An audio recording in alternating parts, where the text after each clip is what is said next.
ನಮ್ಮ ಅಭ್ಯರ್ಥಿಯಾದಂಥ ಅನಿಲ್ ಮೆಣಸಿನಕಾಯಿ ನಾಮಪತ್ರವನ್ನು ಕೊಡಲಿಕ್ಕೆ ಹೋದಂಥ ಸಂದರ್ಭದಲ್ಲಿ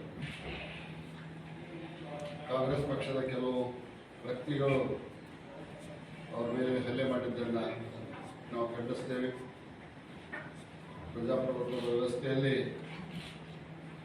ಶಾಂತ ರೀತಿಯಿಂದ ಚುನಾವಣೆಯನ್ನು ಮಾಡಬೇಕು.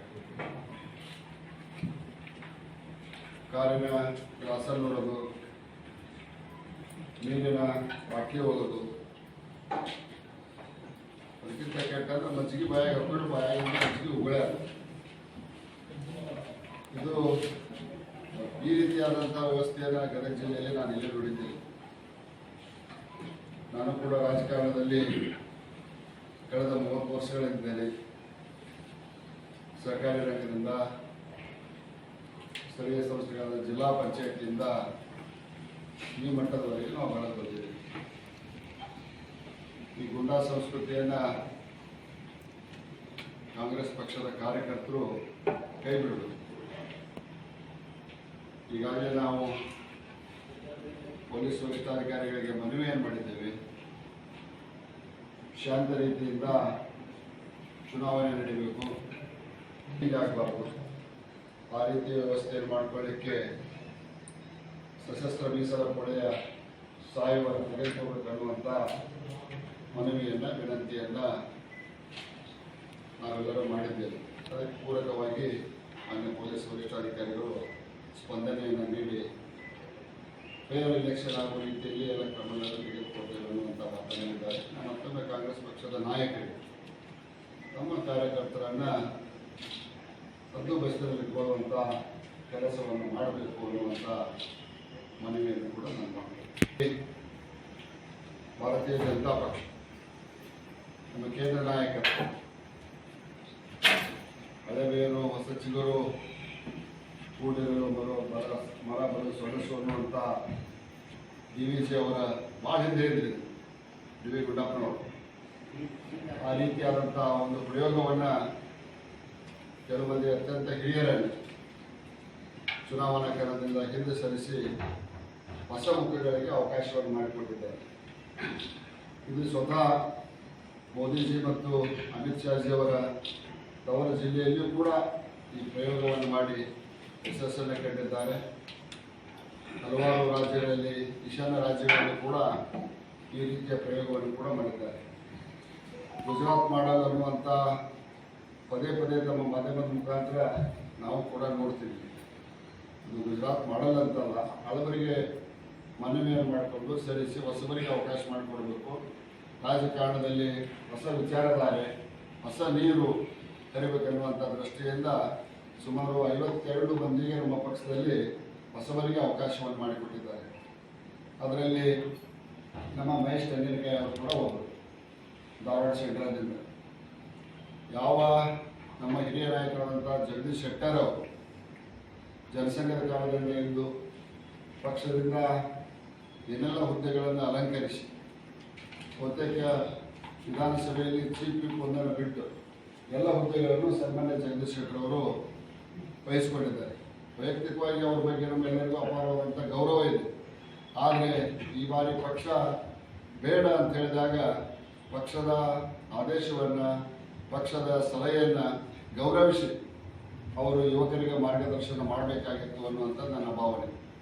ಅದನ್ನು ಬಿಟ್ಟು ಆ ಕ್ಷಣದವರೆಗೆ ಯಾವ ಪಕ್ಷ, ಯಾವ ಪಕ್ಷದ ತತ್ವ ಸಿದ್ಧಾಂತವನ್ನು ನಾವು ವಿರೋಧಿಸ್ತಾ ಬಂದಿದ್ದೀವಿ, ಆ ಪಕ್ಷಕ್ಕೆ ಸೇರಿದ್ದು ಭಾಳ ದುರ್ದೈವದ ಸಂಗತಿ ಎನ್ನುವಂಥ ಮಾತನ್ನು ಹೇಳಿಕೊಳಿಸ್ತೇವೆ. ಆ ಕ್ಷಣದ ಹಿಂದಿನವರೆಗೂ ನಾವು ಆ ಪಕ್ಷವನ್ನು ತೇವೆ, ಕಾಂಗ್ರೆಸ್ ಪಕ್ಷವನ್ನು, ಕಾಂಗ್ರೆಸ್ ಸಂಸ್ಕೃತಿಯನ್ನು ತೇವೆ, ಕಾಂಗ್ರೆಸ್ ರೀತಿ ಆಡಳಿತದ ವ್ಯವಸ್ಥೆ ಅಂತ ಹೇಳೇವೆ. ಆದರೆ ಅಂಥವರು ಒಂದು ಕ್ಷಣದಲ್ಲಿ ಅದೆಲ್ಲವನ್ನು ಮರೆತ ಹೋಗಿ ಕಾಂಗ್ರೆಸ್ ಪಕ್ಷದ ಶಾಲೆ ಹಾಕೊಳ್ಳೋದು ನೋಡಿ ನಿಜವಾಗಲೂ ಮನಸ್ಸಿಗೆ ನೋವಾಯ್ತು. ನನಗೆ ನಿಜವಾಗಲೂ ಮನಸ್ಸಿಗೆ ನೋವಾಯ್ತು. ಏನೊಂದು MLA ಆಗಲಿಕ್ಕೆ ಇಷ್ಟೆಲ್ಲ ಹೋರಾಟ ಮಾಡಿ, ಇಷ್ಟೆಲ್ಲ ತತ್ವ ಸಿದ್ಧಾಂತಕ್ಕೆ ಬೆಳೆದಾಡದಂಥ ನಾವೆಲ್ಲರೂ ಕೇವಲ ಶಾಸಕನಾಗೋದಕ್ಕೆ ನಮ್ಮ ತತ್ವ ಸಿದ್ಧಾಂತಗಳಲ್ಲಿ ಯಾವ ಪಕ್ಷಕ್ಕಾಗಿ ನಾವು ದುಡಿದಿದ್ದೀವಿ, ಯಾವ ಪಕ್ಷ ನಮಗೆಲ್ಲವನ್ನು ಕೊಟ್ಟಿತ್ತು, ಪಕ್ಷ ತಾಯಿ ಸಮಾನ ಅಂತ ನಾವೇನು ಮಾತಾಡ್ತಿದ್ದೀವಿ, ಇದೆಲ್ಲ ಮಾತು ಕಾಂಗ್ರೆಸ್ ಪಕ್ಷವನ್ನು ಸೇರಿದ್ದು ಅತ್ಯಂತ ನೋವಿನ ಸಂಗತಿ ಅನ್ನುವಂಥ ಮಾತನ್ನು ಹೇಳ್ತಾ, ಕಾಂಗ್ರೆಸ್ ಪರಿಸ್ಥಿತಿ ಭಾಳ ವಿಚಿತ್ರ ಆಗಿದೆ. BJPಯಿಂದ ಭಾಳ ಜನ ಬಿಟ್ಟು ಬರ್ಬೇಕಂತಾರೆ, ಕಾಂಗ್ರೆಸ್ ಬಲಿಷ್ಠ ಆಗೈತೆ. ಅಂದ್ರೆ ಇವ್ರ ಕಡೆ ಮೊದಲು ಏನೋ ತಾಕತ್ತೇ ಇಲ್ಲ ನಂಗೆ ಆತ ಕಾಂಗ್ರೆಸ್ನವ್ರ ಕಡೆ ನಾ ಹೋಗಿದ್ದ ಇವ್ರಿಗೆ ತಾಕತ್ ಬರಕತ್ತೇನೆ. ಲಿಂಗಾಯತರ ಮೇಲೆ ಡಿ ಕೆ ಶಿವಕುಮಾರ್ಗೆ ಸಿದ್ದರಾಮಯ್ಯ ಸಾಹೇಬರಿಗೆ ಅತ್ಯಂತ ಪ್ರೀತಿ ಬಂದ್ಬಿಟ್ಟೆ. 5 ವರ್ಷದಿಂದ ವೀರಶೈವ ಲಿಂಗಾಯತರು ಹೊಡ್ಯಾಕತ್ತವ್ರು ಯಾರು? ಇವರ ಅಲ್ಲ. ವಿನಯ್ ಕುಲಕರ್ಣಿ ಮತ್ತು ಎಂ ಬಿ ಪಾಲ್ರನ್ನು ಉಪಯೋಗ ಮಾಡಿಕೊಂಡು ವೀರಶೈವ ಲಿಂಗಾಯತ ಧರ್ಮವನ್ನು ಹೊಡ್ಯಾಕೆ ಪ್ರಯತ್ನ ಪಟ್ಟವ್ರು ಇವರ ಲಿಂಗಾಯತ ಕಾಳಜಿ ನಮಗೆ ಬೇಕಾಗಿಲ್ಲ. ನಮ್ಮ ಭಾರತೀಯ ಜನತಾ ಪಕ್ಷದಲ್ಲಿ ಲಿಂಗಾಯತರಿಗೆ ಸಾಕಷ್ಟು ಸ್ಥಾನಮಾನ ಪ್ರಾತಿನಿಧ್ಯವನ್ನು ಕೊಟ್ಟೈತೆ. ಉದಾಹರಣಾರ್ಥವಾಗಿ ಎಡಕ ಬಲಕ ಇಲ್ಲೇ ಕುಂತೇವೆ.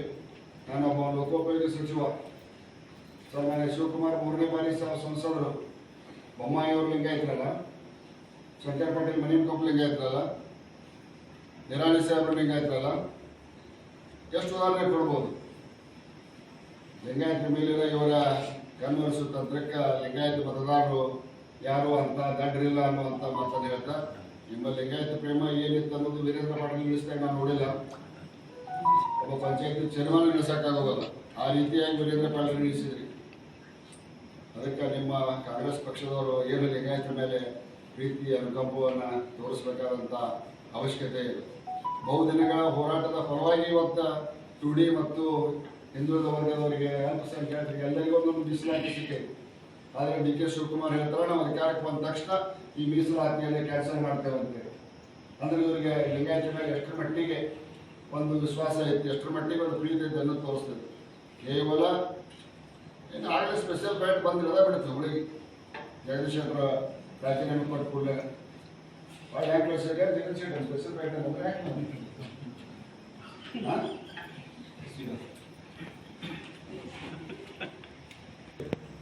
ಇದು ನಿಜವಾಗ್ಲೂ ನೋವಿನ ಸಂಖ್ಯೆ. ನಮ್ಮ ಪಕ್ಷ ಕಾರ್ಯಕರ್ತರ ನೆಲಗಟ್ಟಿನ ಮೇಲೆ ಕಟ್ಟಿದಂಥ ಪಕ್ಷ.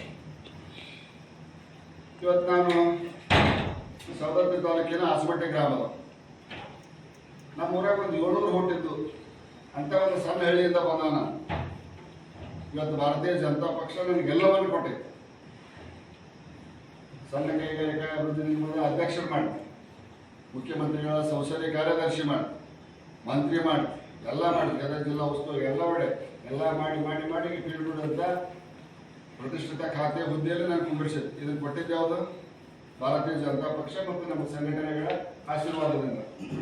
ಸನ್ಮಾನ್ಯ ಜಗದೀಶ್ ಶೆಟ್ಟರಿಗೂ ಎಲ್ಲ ಕೊಟ್ಟಿತ್ತು. ಶಾಸಕರಾದರು, ವಿಧಾನಸಭೆ ಸ್ಪೀಕರ್ ಆದರು, ವಿರೋಧ ಪಕ್ಷದ ನಾಯಕರಾದರು, ಮಂತ್ರಿ ಆದರು, ರಾಜ್ಯದ ಅತ್ಯಂತ ಉನ್ನತ ಹುದ್ದೆಯಾದ ಮುಖ್ಯಮಂತ್ರಿ ಕೂಡ ಆದರು. ಅವರು ಕಾಂಗ್ರೆಸ್ ಪಕ್ಷದ ಸೇರಿದ್ರು ಅನ್ನೋವಾಗಿದೆ ಅಂತ ಹೇಳಿದ್ದಾರೆ. ಕಾನೂನು ಸುವ್ಯವಸ್ಥೆ ತಪ್ಪು ಅಪ್ಪು ಯಾರು ಅನ್ನೋದು ಪೊಲೀಸ್ ಇಲಾಖೆ ನೋಡ್ಕೊಂತೀವಿ. ನಾವು ಪಕ್ಷದ ವತಿಯಿಂದ ಕಳೆದ ಬಾರಿಯ ಘಟನಾವಳಿಗಳು, ಹಿಂದಿನ ಘಟನಾವಳಿಗಳು, ಬೂತ್ ರೀತಿಯ ವ್ಯವಸ್ಥೆ ಇರಬಹುದು, ಇವೆಲ್ಲದಕ್ಕೂ ಸುದೀರ್ಘವಾಗಿ ಚುನಾವಣಾ ಆಯೋಗಕ್ಕೆ ನಾವು ಪತ್ರವನ್ನು ಬರೀತೀವಿ. ಜಿಲ್ಲಾಡಳಿತ ಮಾಡದೇ ಇಲ್ಲ ಅನ್ನುವಂಥದ್ದು ಕಾನೂನು ಸುವ್ಯವಸ್ಥೆ ಯಾವ ರೀತಿ ಪೊಲೀಸರು ತಗೋಬೇಕು ಅನ್ನೋದಕ್ಕೆ ಆ ರೀತಿ ತಗೊಳ್ಳಕ್ಕೆ ಸರ್ಕಾರದ ಸೂಚನೆಯನ್ನು ಸಲ್ಲಿಸಿದ್ರಿಂದ ನಾನು ಜಾಸ್ತಿ ಮಾತಾಡೋದಿಲ್ಲ. ಕಾನೂನು ಸುವ್ಯವಸ್ಥೆ ಪೊಲೀಸರು ನಿರ್ದಾಕ್ಷಿಣ್ಯವಾಗಿ ಬಿಜೆಪಿ ಅವರ ತಪ್ಪಂಡಿ, ಕಾಂಗ್ರೆಸ್ನವರ ತಪ್ಪಂಡಿ, JDS ಅವರ ತಪ್ಪಂಡಿ, ಚುನಾವಣೆ ಅನ್ನೋದೊಂದು ಪವಿತ್ರ ಅಂತ ಎಲ್ಲ ಮತದಾನ ಮಾಡಬೇಕು ಮತ್ತು ಸಾಕಷ್ಟು ಅಡ್ವರ್ಟೈಸ್ ನಾವು ಮಾಡ್ತೀವಿ. ಮತದಾನ ಹಕ್ಕು ಎಲ್ಲ ಕಡೆ ಮಾಡ್ತೀವಿ. ಮತ್ತು ಅಂಥ ಮತದಾನಕ್ಕೆ ಆಡಿಪಡಿಸುವಂಥ ವ್ಯವಸ್ಥೆ ಗದಗ ಜಿಲ್ಲೆಯಿಂದ ಆಗಬಾರ್ದು ನಾನು ಕೇಳ್ತೇವೆ. ಯಾರೇ ಮಾಡಿ, ನಮ್ಮವ್ರು ಮಾಡಲಿ ಅವರವ್ರು ಮಾಡಿ, ಯಾರೇ ಮಾಡಿ, ನಮ್ಮವ್ರು ಮಾಡಿದ್ರು ನಮ್ಮವ್ರ ನಿಯಂತ್ರಣ ನಾವು ಮಾಡ್ಕೋಬೋದು. ಕಾಂಗ್ರೆಸ್ನ ಮಾಡಿದ್ರೆ ಕಾಂಗ್ರೆಸ್ ಪಕ್ಷದ ನಾಯಕರು ಅವ್ರ ನಿಯಂತ್ರಣ ಮಾಡೋದು. ಅಂತ ಕೇಳಿದ್ದು ಅದು 20ನೇ ತಾರೀಕಿನ ಮಟ್ಟ ಅವಕಾಶ ಇದೆ. 20ನೇ ತಾರೀಕಿನೊಳಗೆ ಕಾನೂನಾತ್ಮಕ ಸಮಸ್ಯೆ ಬಗೆಹರಿಲಿಲ್ಲ ಅಂದ್ರೆ ಪಕ್ಷ 19ನೇ ತಾರೀಕಿಗೆ ಬೇರೆ ವಿಚಾರ ಮಾಡ್ತೀವಿ. ರವಿಕುಮಾರ್ ಕಟೀಲ್ರನ್ನ ಮುಖ್ಯಮಂತ್ರಿಗಳನ್ನ ಕೇಳಿ ಸಾಯಂಕಾಲ 2:30ಗೆ ತಮ್ಮ ಒಂದು ಮೀಟಿಂಗ್ ಕರೆದ ಅನ್ನೋದಕ್ಕೆ ನಾನು ಅರ್ಧ ಕಿಲೋದು ಬಂದೆ. ನಮ್ಮ ಹೊಳ್ಳಿ ರನಿಲ್ ಮೆಣಸಿನ್ಕಾಯಿ ಅವ್ರ ಹೋಗ್ತೀನಿ. ನಾನು ಸಂತೋಷ ಹೇಳಿದ್ದು ಮತ್ತು ಸನ್ಮಾನ್ಯ ಜಗದೀಶ್ ಶೆಟ್ಟರ್ ಹೇಳಿದ ನೋಡಿಲ್ಲ ಕಂಪ್ಯಾಕ್ಟ್ ಅಂದಿನ ನೆಕ್ಸ್ಟ್ ಮೀಟಿಂಗ್. ಸರ್, ಹಾವೇರಿ ಶಾಸಕ ನೀರು ವಲೇಕರ್ ಅವರು ರಾಜೀನಾಮೆ ಕೊಟ್ಟ ನಂತರ ಮುಖ್ಯಮಂತ್ರಿಗಳಿಗೆ ಅವಾಚ್ಯ ಶಬ್ದಗಳಿಂದ ನಿಂದನೆ ಮಾಡಿದ್ದಾರೆ. ನೋಡ್ರಿ, ರಾಜಕಾರಣದಲ್ಲಿ ನಾವು ಶಾಸಕರ ಕೆಲಸ ಏನು? ಶಾಸನ ರಚನೆ ಮಾಡಬೇಕಾಗಿದೆ. ಸಂವಿಧಾನದ ರೀತಿಯಲ್ಲಿ ನಾವು ನಡ್ಕೊತೇವೆ ಅಂತೇಳಿ ಶಾಸಕರಾದ ನಂತರ ಪ್ರಮಾಣವಚನ ತಗೊಂಡಿರ್ತೇವೆ. ಮಂತ್ರಿ ಆಗುವಂತೇಳಿ ಈ ದೇಶದ ಸಂವಿಧಾನಿಕ ಬದ್ಧತೆಯಿಂದ ಇರ್ತೇವೆ ಅನ್ನೋಂಥದ್ದು ತೋರಿಸ್ಬೋದು. MLA ಟಿಕೆಟ್ ಬರೀ ಮುಖ್ಯಮಂತ್ರಿ ಒಬ್ಬರ ತಪ್ಸಕ್ಕೆ ಸಾಧ್ಯ ಇಲ್ಲ, ಅದಕ್ಕೊಂದು ಕಮಿಟಿ ಇರುತ್ತೆ. ಆಮೇಲೆ ಸಾಕಷ್ಟು ಸರ್ವೆ ಮಾಡಿದ್ದಾರೆ. ನಮ್ಮ ವರ್ತಮಾನಿಕೆ ಅಂತ ಹೇಳ್ತೇನೆ ನಾನು ವರ್ತಮಾನಿಕೆ ಕ್ಷೇತ್ರದೊಳಗೆ ಮತದಾರ ಕೂಡ ಹೆಂಗೈತಿ, ಸಂಘಟನೆಯ ಸದಸ್ಯರು ಕೂಡ ಹೆಂಗೈತಿ, ಇದನ್ನೆಲ್ಲ ನೋಡಿ ಅಳದು ತೂಗಿ ಪಕ್ಷ ಟಿಕೆಟ್ ಕೊಡ್ತಾರೆ. ಈ ಸಂದರ್ಭದಲ್ಲಿ ಟಿಕೆಟ್ ಕೊಡಲಿಲ್ಲ ಅಂತ ಕೂಡಲೇ ಒಂಟಕ್ಷರಲ್ಲೇ ಮಾತಾಡೋದು ಅವರ ಘನತೆಯನ್ನು ತೋರಿಸ್ತೈತಿ, ಅವರ ವ್ಯಕ್ತಿತ್ವವನ್ನು ತೋರಿಸ್ತೈತಿ ಅಷ್ಟೇ. ಇಲ್ಲಿ ಮಟ್ಟ ಬೊಮ್ಮಾಯಿ ಸಾಹೇಬರು ಬೇಕಾಗಿದ್ದು ಟಿಕೆಟ್ ಸಿಗಲಿಲ್ಲ ಅಂದ್ಕೊಳ್ಳಿ ಬೊಮ್ಮಾಯಿ 1500 ಕೋಟಿ ಏನು 1500 ಕೋಟಿ ಇಷ್ಟು ಸಾಕು ಸುಮ್ಮಿದ್ದೆವು. ಒಂಟಕ್ಷರಲ್ಲೇ ಮಾತಾಡೋದು ಶೋಭೆ ತರೋದಲ್ಲ ರಾಜಕಾರಣದೊಳಗೆ. ಶಾಸಕರ ಮಾದರಿ ಆಗಬೇಕು, ಸಮಾಜಕ್ಕೆ ಮಾದರಿ ಆಗಬೇಕಂತ ನಮ್ಮಂಥ ಜವಾಬ್ದಾರಿ ಮನುಷ್ಯರ ಬೇಕಾಬಿಟ್ಟಿ ಅನ್ಪಾರ್ಲಿಮೆಂಟರಿಗಳು ಉಪಯೋಗ ಮಾಡೋದು ಅಂತ ಶೋಭೆಯನ್ನು ತರೋದು. ಜಗದೀಶ್ ಶೆಟ್ಟರ್ ಅವರು ಕಾಂಗ್ರೆಸ್ ಬಹಳಷ್ಟು ಬಲ ಬಂದಿದೆ ಅಂತಂದ್ರೆ ಜಗದೀಶ್ ಶೆಟ್ಟರ್ ಬರೋಕ್ಕಿಂತ ಮತ್ತೆ ಬಲ ಇಲ್ಲ ಅಂತ ಒಪ್ಕೊಂಡಂಗೆ ಅಂತಾರೆ ಡಿ ಕೆ ಶಿವಕುಮಾರ್. ಅಲ್ಲಿ ಮಟ್ಟ ತೋದ್ಕೊಳ್ಳಿದ್ರೆ ಬಲ ಮೇ 13 ಕೊಡ್ತಕ್ಕಂತಾರೆ ಯಾರಿಂದ ಎಷ್ಟು ಬಲ ಬಂತನ್ನೋದು ಒಂದು 2 ಜನ ಆಗುತ್ತೆ. ಯಾವುದೇ ನೋಡ್ರಿ, ನಮ್ಮ ಪಕ್ಷ ಕಾರ್ಯಕರ್ತರಿಂದ ಬಂದಂಥ ಪಕ್ಷ. ಕಾರ್ಯಕರ್ತರು ಭಾರತೀಯ ಜನತಾ ಪಕ್ಷವನ್ನು ಈ ರಾಜ್ಯದಲ್ಲಿ ಕೈಗೊಳ್ಳಕ್ಕೆ ಸಾಧ್ಯ ಇಲ್ಲ. ಅತ್ಯಂತ ನಿಶ್ಚಿತವಾಗಿ ಹೇಳ್ತೇನೆ, 130ಕ್ಕೂ ಅಧಿಕ ಸ್ಥಾನಗಳನ್ನು ಗೆಲ್ಲಿಸಿ ರಾಜ್ಯದಲ್ಲಿ ಪ್ರಥಮ ಬಾರಿಗೆ ಸ್ವಂತ ಕಾಲ ಮೇಲೆ ಬಹುಮತವನ್ನು ಸ್ಥಾಪನೆ ಮಾಡಿ ಮೇ 18ರೊಳಗಾಗಿ ನಮ್ಮ ಸರ್ಕಾರವನ್ನು ರಚನೆ ಮಾಡ್ತೇವೆ. ಇದು ನಿಶ್ಚಿತ. ಸಿಎಂ ಗೋಪುರ ಎಲ್ಲ ನಿಮ್ಮ ಸಮಿತಿ ಚರ್ಚೆ ಆಗ್ತದೆ. ವಿಭಾಗ ಅಲ್ಲ, ಅಲ್ಲ ಎಲ್ಲರ ಬಗ್ಗೆ ಪೂರ್ವಾಪರ ಯೋಚನೆ ಸಂಘ ಪರಿವಾರ ಎಲ್ಲ ತರದಿಂದ ಪೂರ್ವಪೂರ್ವ ವಿಚಾರ ಮಾಡ್ಬೇಕಾರ ಈಗ ನಾವೊಂದು ಸುಳ್ಳು ಮುಚ್ಚುವಿಕೆ ಬರೆದು ಕೊಟ್ಟೆ ಅಂದ್ರೆ ನಮ್ಮ ಪಾರ್ಟಿ ಅವರು ಅದ್ರ ಅಭ್ಯರ್ಥಿ ಸುಳ್ಳು ಮುಚ್ಚಳಿಕೆ ಬರ್ತಾರೆ ಅದು ಗೊತ್ತಿಲ್ಲ. ಬಟ್ ಅವ್ರ ಮೇಲೆ ಕೇಸ್ ಇದ್ದು ಅವ್ರು ಹೇಳ್ಬೇಕಾಗಿದೆ.